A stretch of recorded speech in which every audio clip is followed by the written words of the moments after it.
السلام علیکم ورحمۃ اللہ وبرکاتہ۔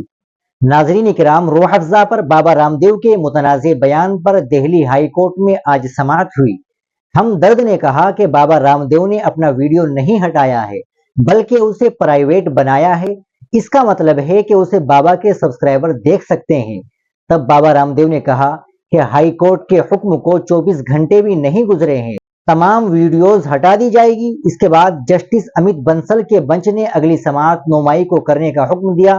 ہمدرد نے کہا کہ روح افزا سے متعلق بابا رام دیو کا بیان ابھی بھی آستھا چینل پر نشر کیا جا رہا ہے۔ اس پر بابا رام دیو نے کہا کہ ہائی کورٹ کے حکم کے 24 گھنٹے کے اندر اس ویڈیو کو ہر جگہ سے ہٹا دیا جائے گا۔ وہ ہائی کورٹ کے حکم کی تعمیل کے حوالے سے انڈر ٹیکنگ دائر کر رہا ہے۔ قابل ذکر ہے کہ 1 مئی کو ہائی کورٹ سے پھٹکار کے بعد بابا رام دیو نے روح افزا پر اپنا متنازع ویڈیو ہٹانے کا یقین دلایا تھا۔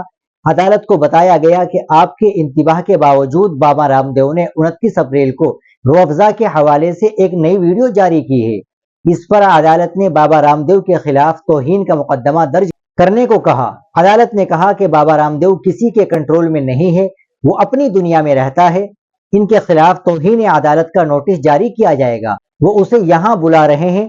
اس کے بعد جب دوپہر کو دوبارہ سماعت شروع ہوئی تو بابا رام دیو کی طرف سے پیش ہونے والے وکیل راجیو نیئر نے کہا کہ متنازع ویڈیو کو 24 گھنٹے کے اندر ہٹا دیا جائے گا۔ ناظرین کرام، آپ اس خبر کے تعلق سے کیا کہیں گے کمنٹ باکس میں ضرور بتائیں۔ ویڈیو کو لائک اور شیئر ضرور کریں، چینل کو بھی سبسکرائب کر لیں۔ ملتے ہیں انشاءاللہ اگلی ویڈیو کے ساتھ۔ السلام علیکم ورحمۃ اللہ وبرکاتہ۔